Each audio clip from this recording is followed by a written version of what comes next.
மாசில்லா சுத்தமா திருப்புண்ணிய தீர்த்தத்தினால் குற்றம் நீங்கி விடகுணம் மாறேற்ற ஆட்டுக்குட்டியின் இரத்தத்தினால் மாசில்லா சுத்தமா திருப்புண்ணிய தீர்த்தத்தினால் குற்றம் நீங்கி விடகுணமாறேற்ற ஆட்டுக்குட்டியின் இரத்தத்தினால். தேவனுடைய நாமத்திற்கு மகிமை உண்டாவதாக. வாரத்தின் முதல் நாளிலே நாம் சபையாக ஒன்று சேர்ந்து தேவனை தொழுது கொள்வது என்பது நமக்கு கிடைக்கப்பட்டிருக்கிறதான மிக பெரிதான ஸ்லாக்கியம். ஆகையினாலே நாம் நன்றி உணர்வோடு மகிழ்ச்சியோடு முழுமனதோடு ஆவியோடு உண்மையாக அவரை நாம் தொழுது கொள்வோம். தூக்கமாக ஒரு பாடலை நாம் தெரிந்து கொள்வோம். சகோதரர்களை அன்போடு அழைக்கின்றோம். கற்பாறை போன்ற கடல் மேல் நடப்பது லேசான காரியம். கற்பாறை போன்ற கடல் மேல் நடப்பது லேசான காரியம். கற்சாடி நீரையும் கனிரசமாக்குதல் லேசான காரியம். கற்சாடி நீரையும் கனிரசமாக்குதல் லேசான காரியம். உமக்கது லேசான காரியம், லேசான காரியம், எதுவும் லேசான காரியம். பலன் உள்ளவன் பலன் அற்றவன், பலன் உள்ளவன் பலன் இல்லாதவன், யாராயிருந்தாலும் உதவிகள் செய்வது லேசான காரியம். உமக்கது லேசான காரியம். முதலாவது துதி ஜெபத்தை ஏறெடுக்கும்படியாக சகோதரர் ஒருவரை அன்போடு அழைக்கின்றோம். பரலோகத்தில் வாசமாக இருக்கிற எங்கள் நல்ல பிதாவே, இக்காலத்தில் எங்களை அற்புதமாக வழிநடத்தி கொண்டு வருகிறவரே, உம் கிருபையாலும் உம் இரக்கத்தாலும் நாங்கள் வாழ்கிறோம். எங்களால் ஆகுமென்று யோசிக்கும் தகுதி கூட இல்லாதவர்கள், எங்களுடைய தகுதியெல்லாம் உமது குமாரனும் எங்கள் ஆண்டவருமாகிய இயேசுவில் இருக்கிறது. இந்த நாளிலே அவர் மூலமாய் அவர் இரத்தத்தால் கழுவப்பட்டவர்களாய் பலவீனராகிய நாங்கள் ஆவியின் பலத்தால் உம் சமூகத்திலே வந்து உம்மை தொழுது கொள்ள காத்திருக்கிறோம். நல்ல பிதாவே, எல்லாருமாய் சேர்ந்து எங்களை ஒரு பலி போல மொத்தமாக பலிபீடத்தின் மேலே ஒப்புக் கொடுக்கிறோம். இந்த நாளில் உம்மை தொழுது கொள்வதனால் உண்டாகிற ஆசீர்வாதம், சமாதானம், சுகம் அனைத்தையும் பெற்றுக்கொள்ள வாஞ்சையாய் எங்களை தாழ்த்துகிறோம். எங்கள் பாவ குற்றங்களை மன்னித்து எங்களை சுகந்த வாசனையாக முகர்ந்து எங்களை பலியாக ஏற்றுக்கொண்டு ஆசீர்வதிப்பீராக. நீ செய்த எல்லா உபகாரங்களுக்காக நன்றி என்று சொல்வதை தவிர வேறொன்றும் எங்களிடத்தில் இல்லை. எங்களை தாழ்த்துகிறோம், உம்மை உயர்த்துகிறோம். இயேசு கிறிஸ்துவின் பிதா குமாரன் பரிசுத்தாவின் நாமத்திலே உங்களை ஆசீர்வதித்து உலகளாவிய இந்த பொது தொழுகைக்கு வரவேற்கிறதுல மிகவும் மகிழ்ச்சி அடைகிறேன். உலகத்தின் எந்த ஒரு பகுதியிலும் எந்த ஒரு மூலையிலும் நீங்கள் இருந்தாலும் உங்கள் வீடுகளுக்குள்ளே நீங்கள் தொழுகை செய்யலாம், தேவாலயங்களுக்கு செல்லலாம். நீங்கள் போகிற இடங்களில் இந்த வசனங்கள் உங்களை பாதுகாக்கட்டும், உங்கள் மனதை ஆசீர்வதிக்கட்டும், உங்கள் சரீரத்தில் உள்ள வியாதிகள் நீங்கி சுகமடைவீர்கள் என்ற நம்பிக்கையோடு இந்த நற்செய்தியை உங்களுக்கு வழங்குவதிலே மகிழ்ச்சி அடைகிறேன். வாசிப்பதற்காக யாக்கோபு எழுதிய பொதுவான நிருபம் 5வது அதிகாரம் 17 முதல் சில வசனங்களை வாசிக்கிறேன், கவனியுங்கள். எலியா என்பவன் நம்மை போல பாடுள்ள மனுஷனாயிருந்தும் மழை பெய்யாதபடிக்கு கருத்தாய் ஜெபம் பண்ணினான். அப்பொழுது 3 வருஷமும் 6 மாதமும் பூமியின் மேல் மழை பெய்யவில்லை. மறுபடியும் ஜெபம் பண்ணினான். அப்பொழுது வானம் மழையை பொழிந்தது, பூமி தன் பலனை தந்தது. அன்புமிக்க சகோதரர்களே, ஒரு சாதாரணமான மிகவும் கஷ்டம் நிறைந்த ஒரு மனிதனை குறித்து இங்கே படிக்கிறோம். பாடு உள்ள மனுஷன், பசி பாடு, வியாதிகள் பாடுகள், எதிரிகள் பாடுகள், வாழ்க்கை முழுவதும் ஒரு வனாந்தரத்தைப் போல பசுமையில்லாத நிலை, பாடுள்ள மனுஷன். ஆங்கிலத்தில் man of suffering, man of nature. சகோதரர்களே, நீங்களும் நானும் ஏதோ ஒரு சூப்பர் நேச்சுரல் பீயிங், இயற்கைக்கு மேலான ஒரு படைப்புகள் இல்லை. நாம் இந்த பூமியில் நடக்கும்போது பூமியின் இழுப்பு விசை, காந்த விசை நம்மை ஆளுகிறதை நாம் அறிவோம்.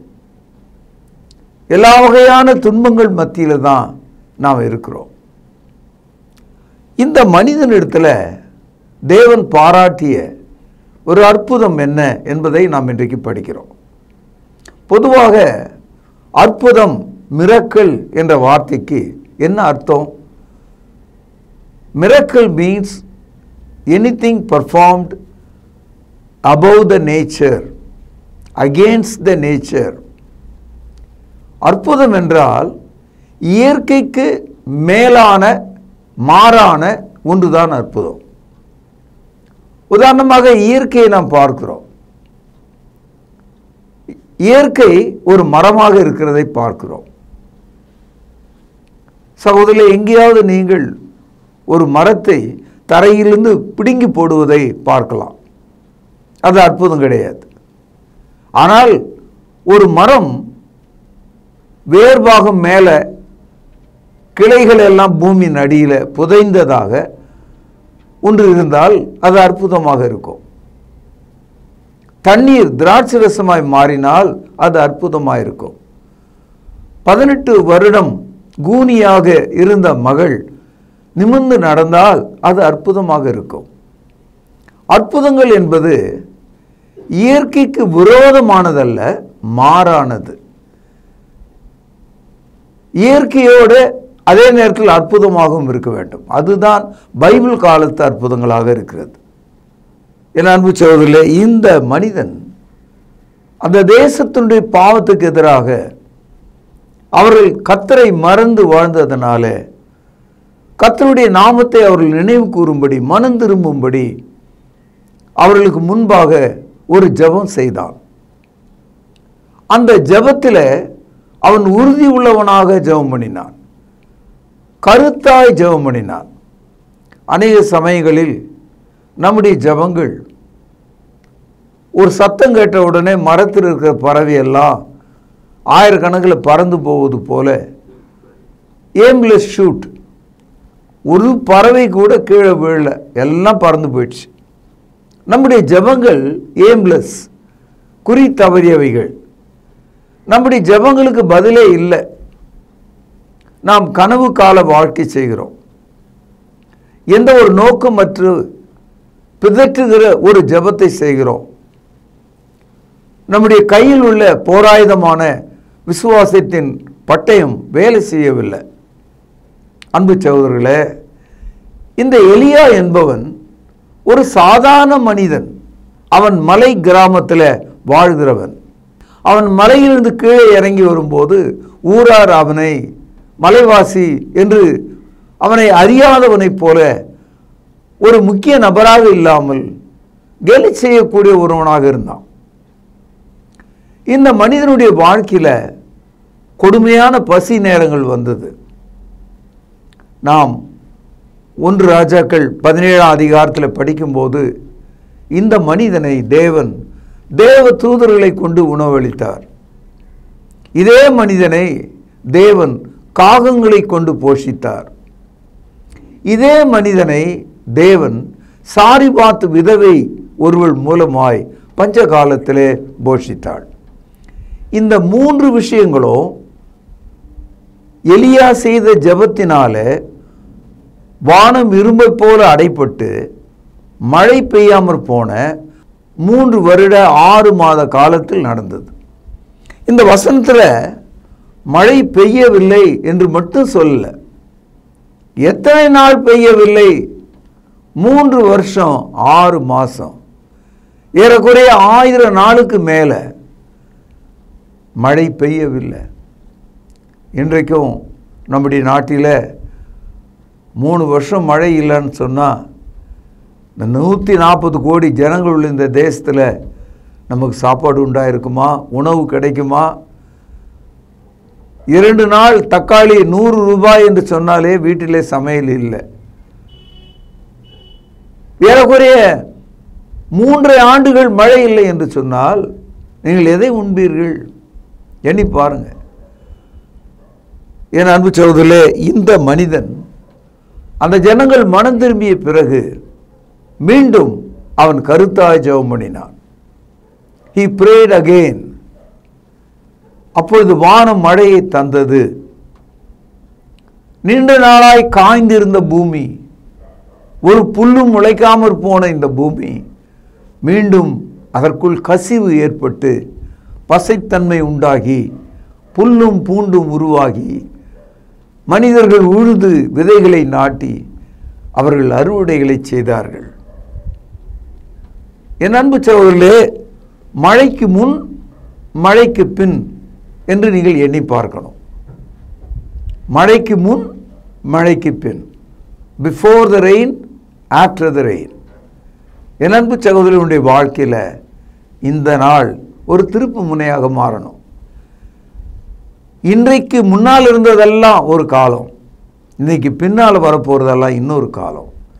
மழைக்கு முன் மழைக்கு பின் கர்த்தர் உன்னை ஆசீர்வதிப்பார்.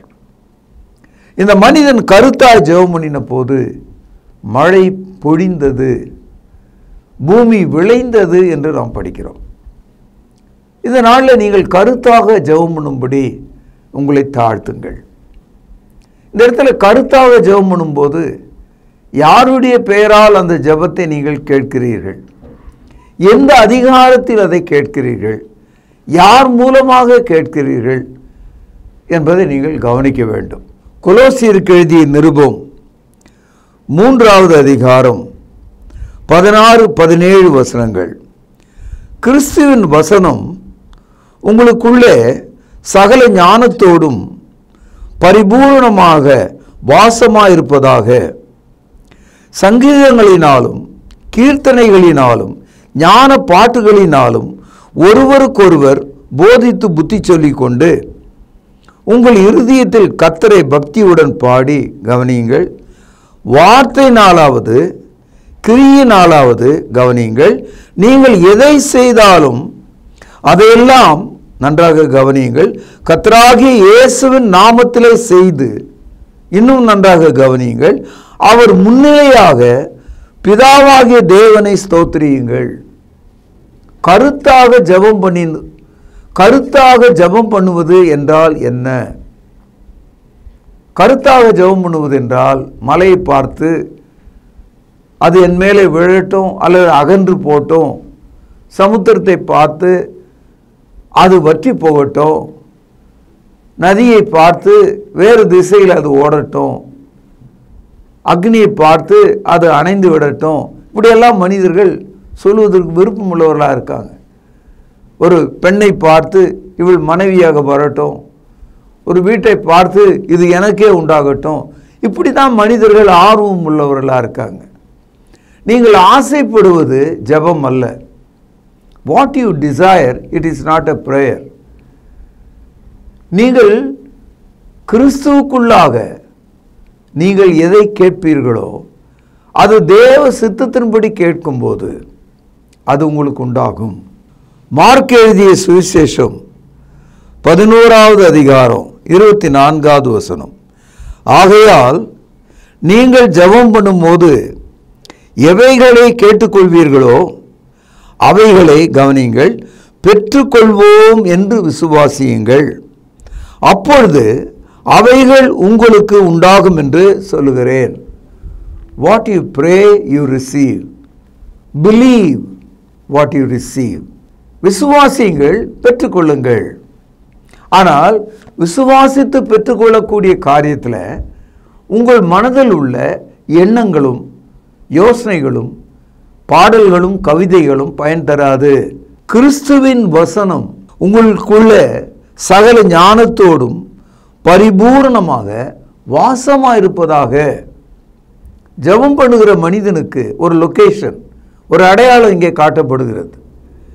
உங்கள் இருதயத்தில் எது நிறைந்திருக்கிறது என்று பாருங்கள். இந்த குடத்தில் தண்ணீர் நிறைந்திருக்கிறது, இந்த தொட்டியில் தண்ணீர் நிறைந்திருக்கிறது, இந்த டம்ளரில் தண்ணீர் நிறைந்திருக்கிறது. பாத்திரங்கள் மாறலாம், ஆனால் அதில் உள்ள தண்ணீர் மாறவில்லையே. அதுபோல நாம் ஜெபம் பண்ணுகிற சூழ்நிலைகள் மாறலாம், ஆனால் கிறிஸ்துவின் வசனம் இருக்க வேண்டும், கிறிஸ்துவின் வாக்குத்தத்தம் இருக்க வேண்டும், கிறிஸ்துவுடைய ஞானம் இருக்க வேண்டும். இதுதான் புதிய ஏற்பாட்டு ஜெபம். அப்படி கிறிஸ்துவின் வசனம் சகல ஞானத்தோடு நம் இருதயத்தில் நிறைந்திருக்கும் போது நம்முடைய ஜெபம் எப்படி இருக்குமா? கொலோசியர் 3:17 வார்த்தையினாலாவது கிரியினாலாவது நீங்கள் எதை செய்தாலும் அதையெல்லாம் கர்த்தராகிய இயேசு கிறிஸ்துவின் நாமத்திலே அவர் முன்னிலையாக பிதாவாகிய தேவனை நோக்கி ஸ்தோத்திரியுங்கள். என் அன்பு சகோதரர்களே, ஜெபம் என்பது பிச்சை எடுப்பதல்ல. Prayer is not a begging, it is asking. ஜெபம் என்பது கேட்பது. கேளுங்கள், அப்பொழுது உங்களுக்கு கொடுக்கப்படும். தட்டுங்கள், அப்பொழுது உங்களுக்கு திறக்கப்படும். தேடுங்கள், அவைகளை கண்டடைவீர்கள். நமது ஆண்டவர் சொன்னார். கர்த்தராகிய இயேசுவின் நாமத்தில் எலியா ஜெபம் பண்ணிய போது 3 வருஷம் 6 மாதம் மழை பெய்யவில்லை. இந்த முழு வேதாகமத்தில் த லாங்கஸ்ட் மிரக்கல், மிக நீண்ட கால அற்புதம்னு ஒன்று இருந்தால் அதுதான் இது. 3 வருஷம் 6 மாதம் ஓப்பன் சாய்ஸாக வானத்துக்கு பூமிக்கு நடுவில் மனிதர்கள் அதை அனுபவித்தாங்க. இதுதான் அற்புதம்.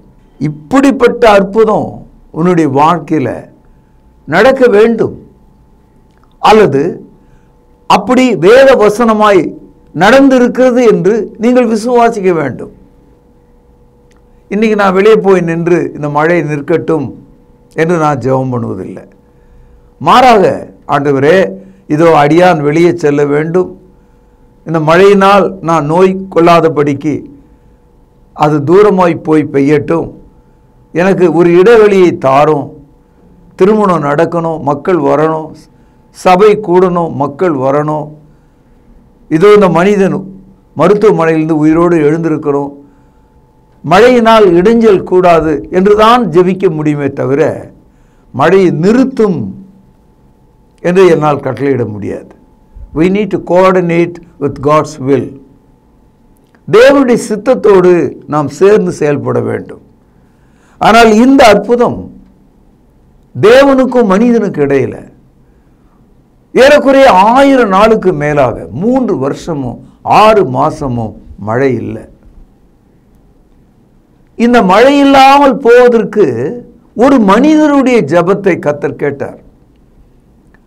அந்த ஜெபத்தில் அந்த மனிதன் மிக உறுதியாக இருந்தார். அவன் கருத்தாய் ஜெபம் பண்ணினான். அப்படியானால் அவனுடைய இருதயத்தில் என்ன இருந்தது? தேவன் இருந்தார், அவருடைய வார்த்தைகள் இருந்தது, அவருடைய வாக்குத்தத்தங்கள் இருந்தது. எலியாவினுடைய இருதயத்தில் தேவன் இந்த வானத்தை பூமியும் தமது வார்த்தையினால் உண்டாக்கினார் என்பதை அவன் உணர்ந்திருந்தான். நோவா காலத்து வெள்ளத்தை அவன் அறிந்திருந்தான். ஈசாக்கு பிறப்பதற்கு முன்பாக ஆபிரகாமும் சாராளும் தங்களுடைய நிலைமை உணர்ந்தார்கள். ஆபிரகாம் வயது முதிர்ந்ததை அறிந்திருந்தான்.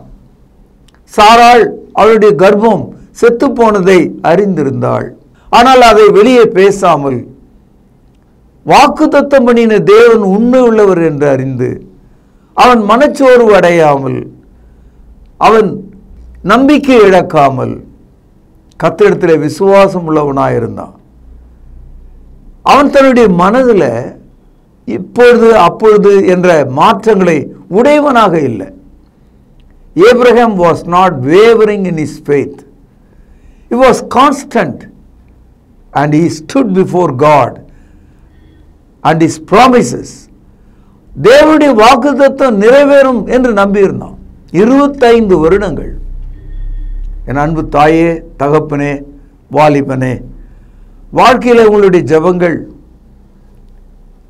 நடைபெறாமல் பதில் இல்லாமல் இருந்தால் இன்றைக்கு பதில் உண்டாகும். உன் ஜெபத்தை கேட்கும்படி தேவன் விரும்புகிறார். உன் முழங்காலை அவர் பாராட்டுகிறார். உன் மனத்தாழ்மையை அவர் ஏற்றுக்கொள்கிறார். உன் 2 கரங்களை விரித்து தகப்பனே என் பாவங்களை மன்னித்தருளும் என்று கேட்கும் உன்னுடைய ஜெபத்தின் ஒலியை அவர் கேட்க விரும்புகிறார். நீ உன் இருதயத்தை திறந்து பாவியாகி என்னை மன்னித்தருளும் என்று வேண்டி உன் ஜெபத்தை செய்தால், அது கிறிஸ்துவின் வசனமாக இருந்தால், அது சகல ஞானத்தோடும் பரிபூர்ணமாய் இருந்தால் உங்கள் ஜெபங்கள் சித்திக்கும். நீங்கள் கேட்டுக்கொள்ளுவது எதுவோ அதை பெற்றுக்கொள்வீர்கள். இந்த நாளிலே வியாதியஸ்தர்கள் சுகமாவார்கள். இளைஞர்கள் நன்றாக படிப்பார்கள். கட்டாமல் விட்ட வீடுகள் முடிவு பெறும், நிறைவு பெறும். நின்ற திருமணங்கள் நடக்கும். பிள்ளை இல்லாதவர்களுக்கு பிள்ளை உண்டாகும். வேலை இல்லாதவர்களுக்கு பணி கிடைக்கும். எல்லா வாழ்க்கையும் உங்களுக்கு சீராகும். மழை மட்டும் பெய்தால் காய்ந்து போன இந்த இரும்பை போன்ற பூமி, கல்லை போல மாறிவிட்ட இந்த மண், மழை பெய்தவுடனே அது இளகி, அது உருகி, அது ஆழமாக ஈரப்படும் போது பூமியிலே ஒளிந்து மறைந்து செத்திருந்ததாக நினைத்த புல்கள் வெளியே வரும், மரங்கள் வெளியே வரும், பூச்செடிகள் வெளியே வரும், விதைகள் நாட்டப்பட்டால் முளைக்கும், பயிர் உண்டாகும், மனிதனுக்கு ஆகாரம் உண்டாகும். இன்றைக்கு உங்களுக்கு ஒரு மழை தேவன் தருவார். ஒரு பின்காலத்து மாரியை தேவன் உங்களுக்கு தருவார். தேவன் உங்களுக்கு ஒரு மழையை கட்டளையிடுவார். எலியா கருத்தாய் ஜெபம் பண்ணினான். அவனுடைய ஜெபத்தை கர்த்தர் ஆதரித்தார். 1000 நாட்கள் இல்லாத மழையை மீண்டும் கொண்டு வந்தார். மக்கள் மழை ஓசையை கேட்டார்கள். காற்று வீசுவதை கவனித்தார்கள். மின்னல் அடிப்பதை பார்த்தார்கள். இடி ஓசையை கேட்டார்கள். மழை பொழிந்தது. தகப்பனே, இந்த ஜனங்களை நீர் ஆசீர்வதிக்கும்படி இந்த சபையில் உள்ள அனைத்து மக்களும், இந்த தேசத்தில் உள்ள அனைத்து மக்களும், உலகத்தில் உள்ள அனைத்து மக்களும் அவர்கள் இருக்கும் முழங்காலில் இருந்து உமது வல்லமையை பெற்றுக்கொள்ளும்படி அப்பா அவர்களை நீர் ஆசீர்வதியும் என்று நான் ஜெபிக்கிறேன். ஆகவே அன்புக்குரிய சகோதரர்களே, தாய்மார்களே, இந்த நாளிலே நாம் படித்த எலியா என்ற ஒரு மனிதன், அவன் தேவனுடைய வார்த்தையின்படி சித்தத்தின்படி ஜெபம் பண்ணிய போது மழை நின்றது. மீண்டும் அவன் ஜெபித்த போது மழை வந்தது. இந்த மனிதன் செத்த பிறகும் அற்புதங்களை செய்யக்கூடியவனாக இருந்தான். இந்த மனிதன் நாம் பழைய ஏற்பாட்டில் படிக்கும்போது 5 பெரிய அற்புதங்களை செய்திருக்கிறார். அந்த 5 அற்புதங்களுமே இயற்கைக்கு மேலாக தான் இருக்கு. அதுபோல் உங்களுடைய வாழ்க்கையில் ஒரே ஒரு அற்புதம் மட்டுமல்ல, இன்னும் ஏராளமான அற்புதங்களை தேவன் உங்களுக்குள்ளே செய்யும்படியாக நான் ஜெபிக்கிறேன். கர்த்தர் உங்களை ஆசீர்வதிப்பார். பிரகாசமான விசுவாச கண்களும், ஜெபத்தை உதிர்க்கும் நல்ல உதடுகளும், அதை தாங்கி நிற்கும் முழங்கால்களும் உங்களுக்கு உண்டாகும்படி உங்களை ஆசீர்வதித்து இந்த நற்செய்தியை நான் இங்கே நிறைவு செய்கிறேன். பிரார்த்தனை செய்வோம். பரலோகத்திலே வாசமாக இருக்கிற தகப்பனே, இதோ மனுஷர்களாகிய நாங்கள் கிறிஸ்துவின் வசனத்தினால் எங்கள் இருதயம் நிரம்பி சகல ஞானத்தோடு ஸ்தோத்திர ஜெபங்களை ஏறெடுக்கும் போது நீர் செவி கொடுக்கிறீர் என்ற ரகசியத்தை இன்று கற்றுக்கொண்டோம். உலகெங்கிலும் உள்ள உமது ஜனங்களுக்கு சுகத்தை தாரும், பலத்தை தாரும். அவர்கள் இழந்ததை மீட்டு கொள்ளட்டும், புதியதை அவர்கள் வாங்கி கொள்ளட்டும். அவருடைய கையின் தொழிலை ஆசீர்வதியும். உமது ஜனத்துக்கு சமாதானத்தை தாரும். ஆண்டவர் இயேசுவின் நாமத்தில் ஜெபம் கேளும் ஜீவனுள்ள எங்கள் நல்ல பிதாவே, ஆமென்.